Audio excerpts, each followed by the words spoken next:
Hi, my name is Daniel Foley Carter, and today I want to give a little bit of insight into how I am using my own SEO SaaS called SEO Stack to be able to drive up rankings for not only my clients, but obviously my own properties as well. Just for anyone that doesn't know me, I started in the SEO industry at the end of the 1990s. I've been doing SEO now for more than 23 years, and I have recently, or I say recently, in the last year and a half, 2 years, I've in the background been building an SEO SaaS called SEO Stack. Some of you may also know that I also run an independent auditing business. And the reason that I've gone down that route is that with a lot of the SEO that I've done for clients over the years, it was very much consultancy and agency side. But what I am typically moving towards now is I'm moving towards taking the sting out of a regular ongoing SEO and making it more so that an audit will really give a clear scope of what needs to be done, how much work needs to be done, the kind of investment, the kind of time frames. The biggest fallacy as well in a lot of SEO is that people want SEO, so they want an SEO quote, and the reality is that anyone in the SEO industry that inherits a site can't look at it and go, well, I need £3,000 a month to do SEO. Need to do a full deep dive beforehand. So what I'm going to do now, I'm going to show you very briefly the kind of things that SEO Stack can do, and it's important to note that the whole point of developing this software is because in the SEO industry, a lot of people will use the default tools, which will be everything from Screaming Frog to Xenu to Sitebulb to SEMrush to Ahrefs. And these tools are all fine. They're all brilliant tools. They all have their own uses in different ways. But the biggest fallacy, I would say, is that a lot of people are not adopting Search Console, and they're not adopting the amount of data that they actually have access to. And this data is really telling. So the problem is when you look at something like SEMrush, which is a marketer's toolbox, we could call it an SEO tool, but it's a marketer's toolbox because it does PPC, it does a wide array of things. So anyway, I used SEO Stack to drive up rankings for so I launched SEO Audits.io in January 2022, and by September 2022 I'd got to number one for SEO audits, and obviously this is a UK market, but I think in international markets I'm climbing page one now quickly. And the interesting thing here as well is that for all the years that I've done SEO, I'm always very much driven by experimentation, okay? One of the key things as well is that what I've done here is I've actually challenged the SERP, because the SERP for SEO audits is driven by informational type results. So the intent for most searches for SEO audits is going to be how to conduct them. And we can see this here. We can see a simple but effective 14-step SEO audit and checklist, how to perform an SEO audit, how to do an SEO audit, easy 10 steps. This is all information on how to do it, okay? My result is not how to do it. My result is I will do it for you, okay? So my result is of a different intent to everything else around there, okay? And I've managed to do it via my own process, okay? I have my own process for ranking things, and it's pretty much the same thing for SEO Consultant as well. So I deployed the site, I've been working on it, and I've always been of the opinion that if you want to rank for something, you have to experiment. Okay, so when I embarked on ranking for number one for SEO Consultant, did I know what I needed to do? No, I didn't. And it's the same with anything. Like the industry is full of people that are SEO specialists or SEO experts, whatever people want to call themselves. That's fine. But the reality is that there's also a fallacy in being an expert in that you would know what you needed to do to rank, but most professional SEOs, the SEOs that really, really get down to it, will never say, well, I know what works, because no SEO does, okay? What we can do is we can do what's called conditional testing. So a conditional test is where we look at common sense principles, we adopt them, and we implement them. And then we look for the measurement outcome, okay? So, if we go into our SEO stack, I'm just going to pick out a site at random. So the reason that I developed SEO Stack was primarily because I'm absolutely fed up with the limitations of Search Console. I'm fed up of 16 months limit data. I'm fed up of 1,000 row limits. I'm fed up of not getting all of the data. And I'm fed up of having to manually process that information when I get that information out. So after years of doing SEO campaigns, corporate SEO campaigns, enterprise level campaigns, and after years of doing high level enterprise auditing, I got to the point where I realized that, okay, well, you know, we now need to bring automation to actual data. Okay, so the way that we could typically work at we could look at SEO is we could say, okay, well, SEMrush is telling us that this site gets this much traffic, these pages consist of these keywords, and you know, all of the rest of it. So what I'm actually going to do in this video, I'm going to pull up SEMrush, and in here I'm going to put in the website that we're looking at. So tigerfinancial.co.uk.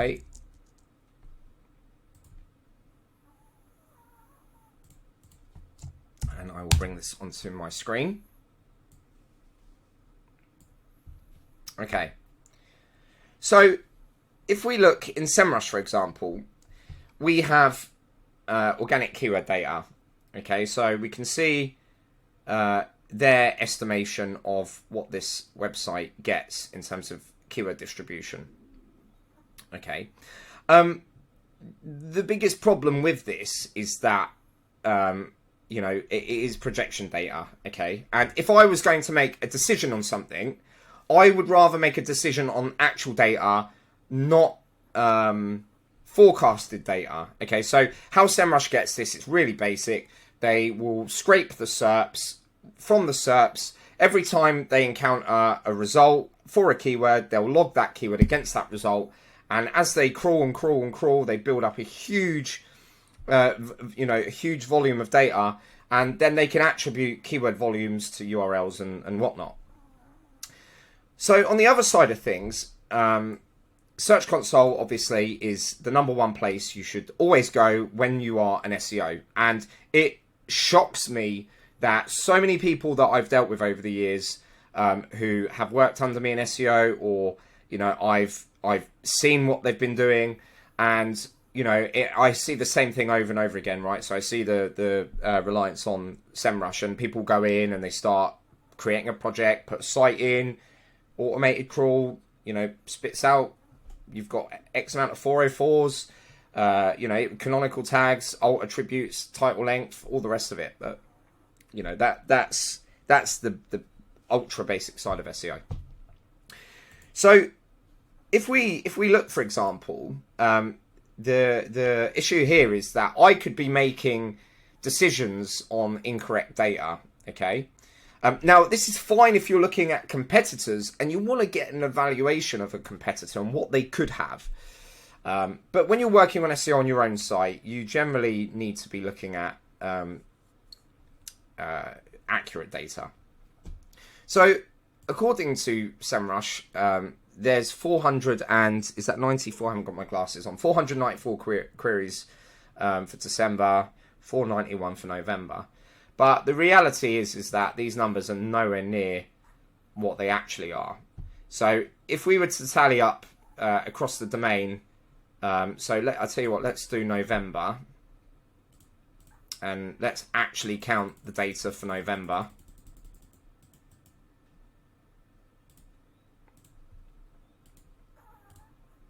And let's have a look at the actual numbers. Obviously, at the time I'm making this video, the functionality isn't there at the minute, but it is coming very soon, where we will do a matrix showing aggregated total counts across all URLs. but at the minute we have to count. So if we look here, for example, I can see that for November, across 39 URLs, I can see the total query count. So if I export it, I should have just clicked Google Sheets, but anyway, it's fine. We can use a CSV.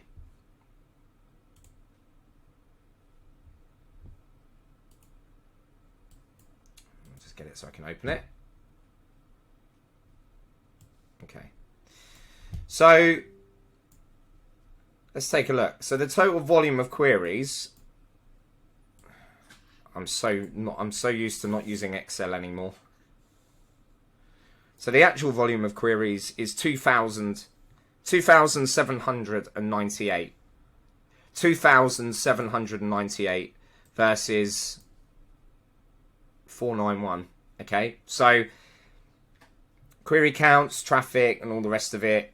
Yeah, I'd be taking that data with a pinch of salt. Anyway, so with SEO Stack, one of the things that I've been looking at doing is we are batch processing millions, tens of millions of rows of records a day. And the way that this works is we work on a couple of different principles, okay? The problem is in the SEO world is that because we do not know how Google is going to weight any aspect of our site. And when I say any aspect, let me give you a hypothetical, okay? If in Google we type in bridging loans, London, for example, okay, and we look, and this is my client here, so this is the website that we're looking at now. If we look at the SERP, okay, and we look between positions, the ranking factors by position change. They are not the same, okay? So the problem in the SEO world is when you try to bring arbitrary factors to a dynamic SERP, it does not work, okay? So when we're talking about, position 1 has 50 referring domains, position 2 has 70 referring domains, therefore we need more. It doesn't work like that at all, full stop, zero, no. So if you're thinking that way and you're applying that methodology, when you do this stuff, the answer is no, do not do it. So how does this all work? Whenever we do SEO on a site, whatever it is, a site, URL, what we've got to keep in mind is what factors affect our website, not the competitors, okay? What factors affect our website? And how do we determine that? This is why I built SEO Stack, because what I do is I take various factors, okay, and then we use data to model those factors, okay? And that allows us to get a better understanding if we implement or we do something and we see the outcome of that implementation. Let me explain. So let's take a look at this URL here. So the homepage on Tiger Financial is the weighted page on the domain. And we can see that because over the last, in November, we've got 472 queries, 393. And ultimately, we can go back even further to first data point, okay? What first data point is that SEO Stack stores GSC data indefinitely. So where GSC will only give you 16 months of data, SEO Stack will get 16 months of data, and then it will store the data on top of that indefinitely. So we run a daily cron, and we're constantly stacking new data on top. So first data point is 17 months, 18 months, 20 months, depending on how long your project has been in here. So we can see since the first data point that the total volume of unique queries is 1,478. So let's take a look. Now I must stress the point that I'm trying to convey with this is that in the industry I would love to bring a new methodology to the table. Because it's the methodology that I use, and it's the methodology that's allowed me to rank #1 for things like mortgages. Okay, so I've ranked terms that are hyper competitive. I've done SEO for a lot of corporate businesses. I've done SEO in complex niches, complex industries. So the methodology that I bring, I'm basically now taking the process that I used to use, and I'm turning it into an interface that I'm then going to provide an SEO academy and training for, so that if people want to take a serious approach to SEO and we use big data, then we make much better decisions and we're far more likely to achieve the rank that we want. So what we're looking at here is we're looking at Tiger Financial, and we can see here that from January this year, we can see the total volume of queries weighed against the domain. Now what we're going to do is we're going to go to FTP, first data point. Now I am going to temporarily make this smaller just so that I'm not in the way.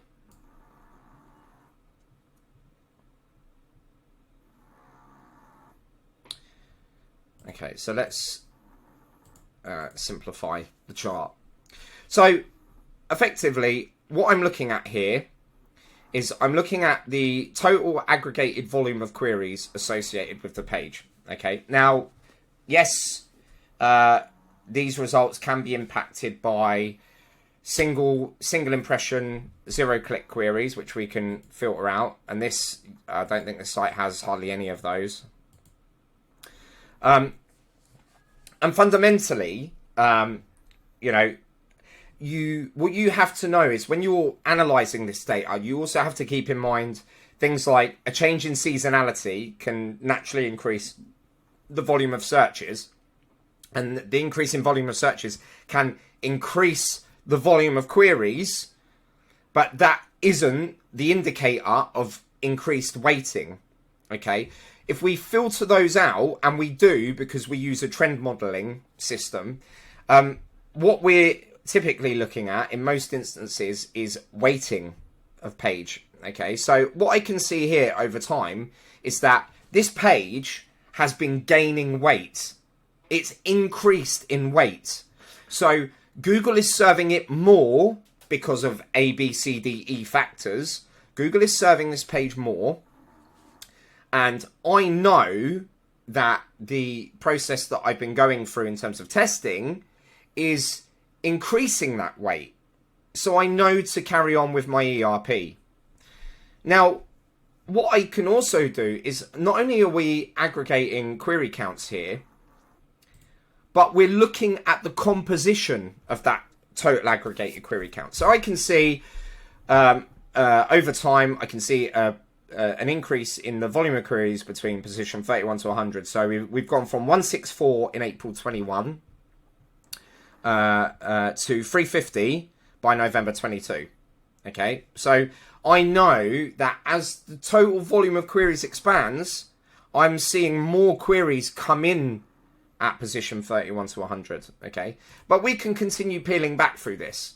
Okay, so let's isolate by position group. So I can see here that there's been a steady increase in positions 21 to 30. Brilliant. So I'm seeing weighting there. And I'm seeing an increase in positions 11 to 20. And so forth. Okay. So all of these query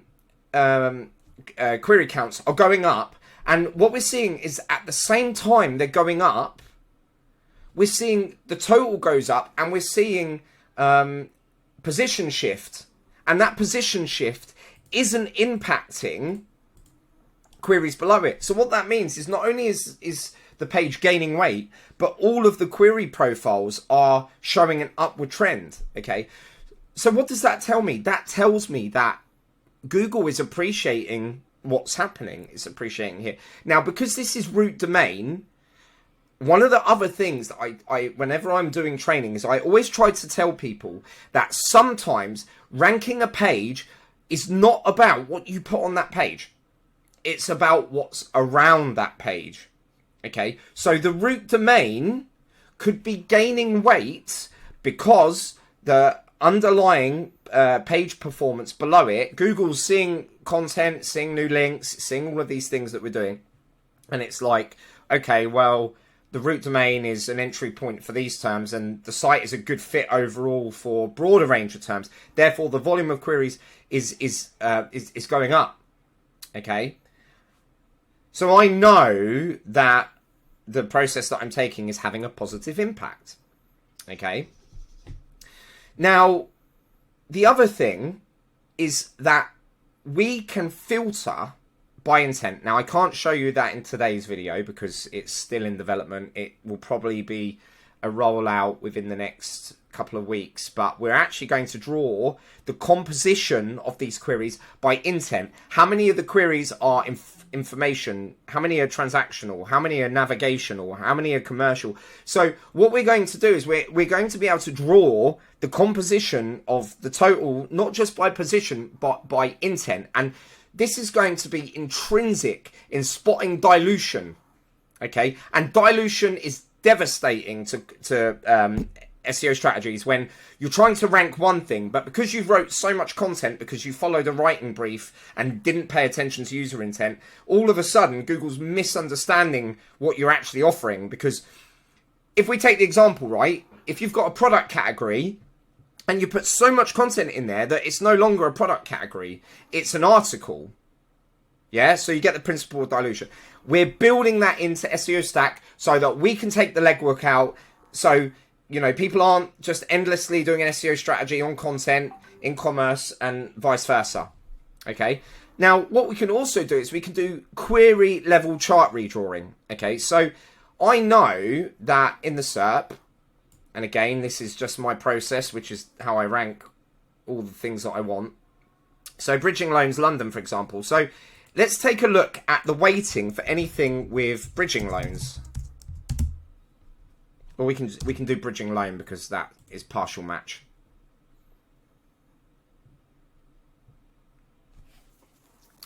Now, what we're doing is we're redrawing the graph data based upon the query filter, okay?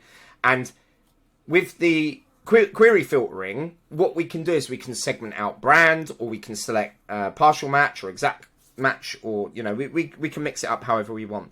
So I can see here over time, okay, that weighting for anything with bridging loan in it has gone up, okay? So why would we care about that? Well, you know, with dilution, query diversification, if we have an increase in queries, but it's not for what the page is focused on from a topical perspective, then we could reverse engineer to find what is gaining ground and then potentially re-optimize the page to refocus it on end user intent. Okay. Now, some of the other things in here. So one of the other things is that we put algo in there, right? So every time there is a confirmed or unconfirmed update, we'll put a line in, okay, to represent an algo. And you can click on that.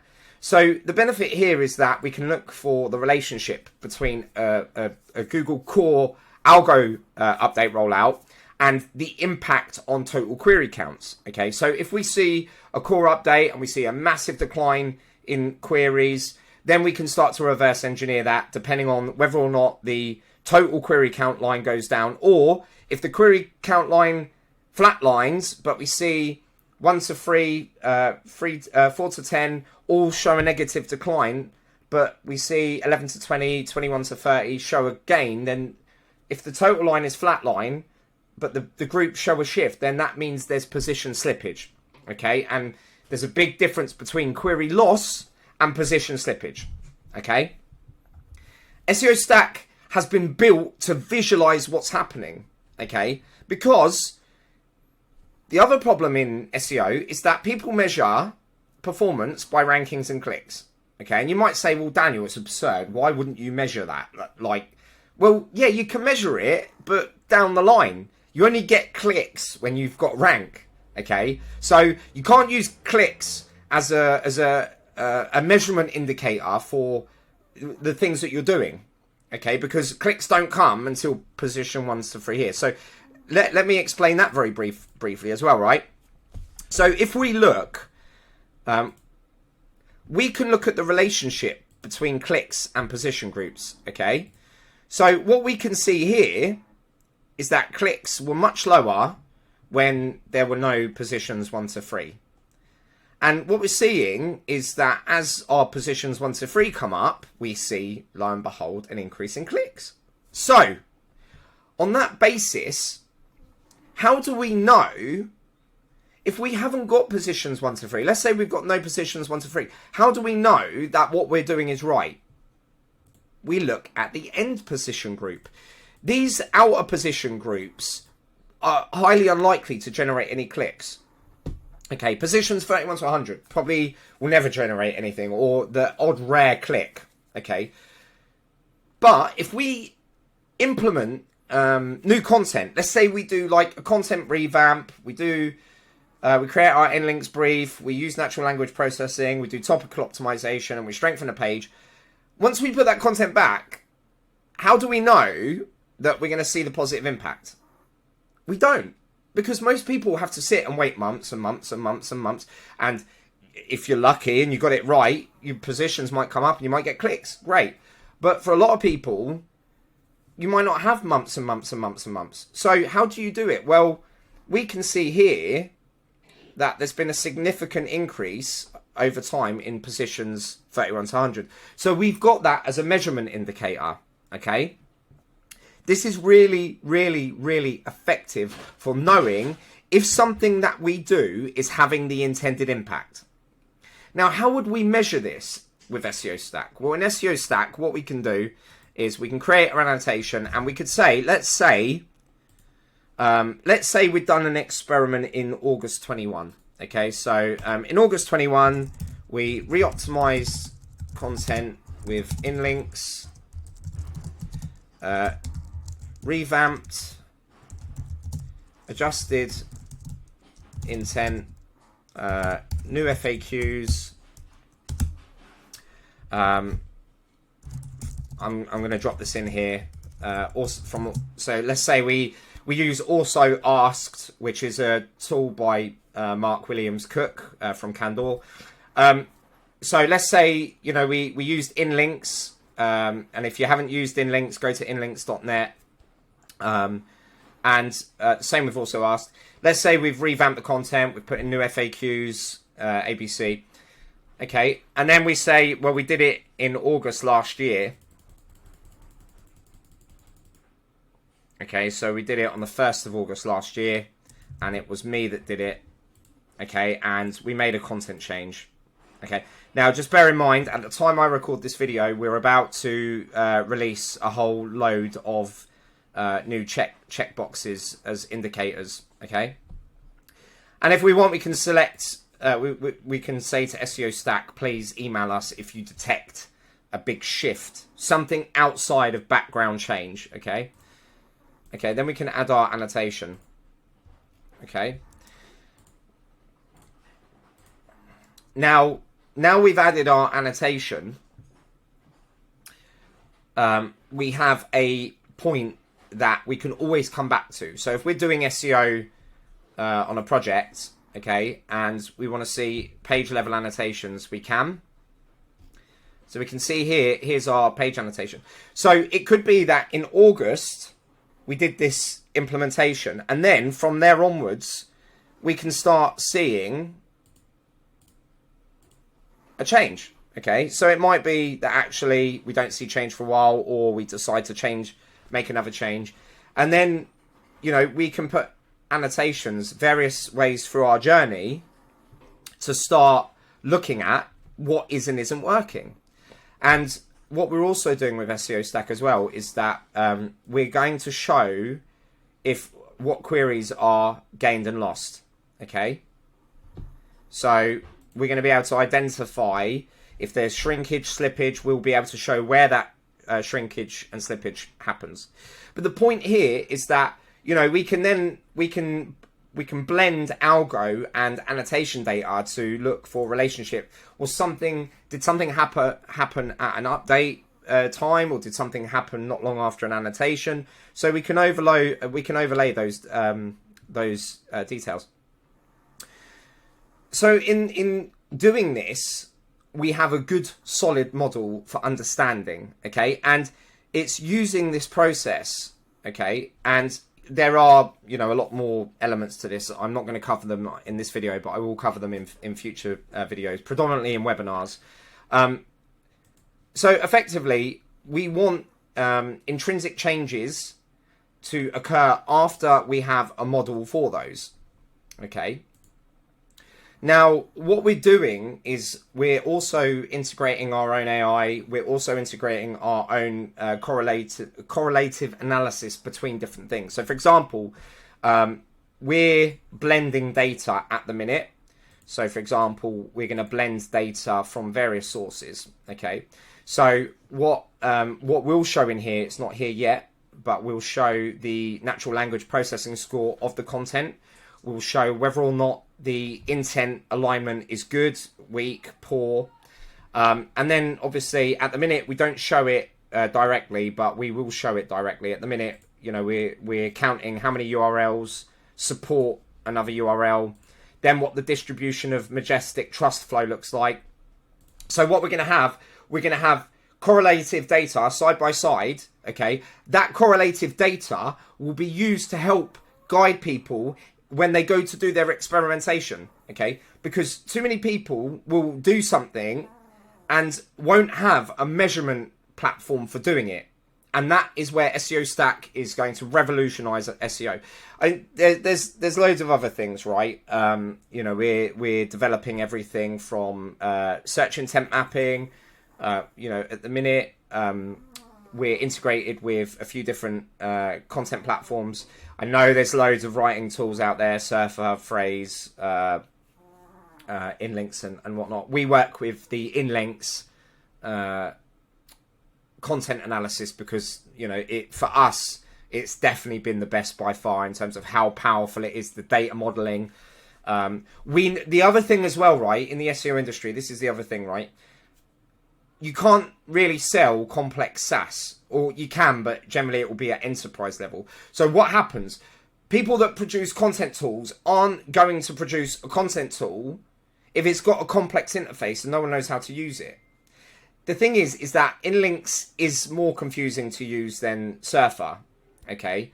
But in the interest of simplicity, you then take away the ability for a writer to actually use a bit of data analysis themselves. So if you're talking about natural language processing and content, if you give a writer a Surfer brief, they've got a lovely clear score, they put all the words in there to include, and they make it look really easy to write content and get a good score.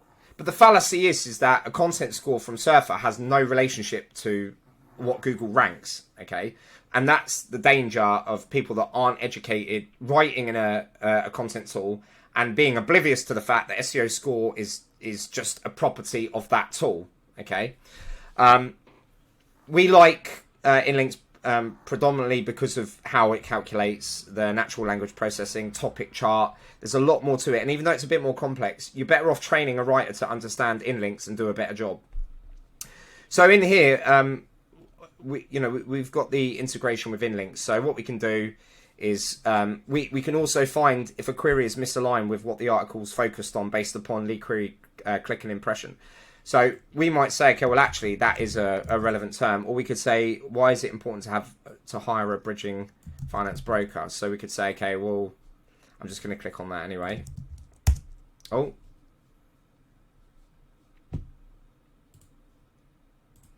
So if we go on here,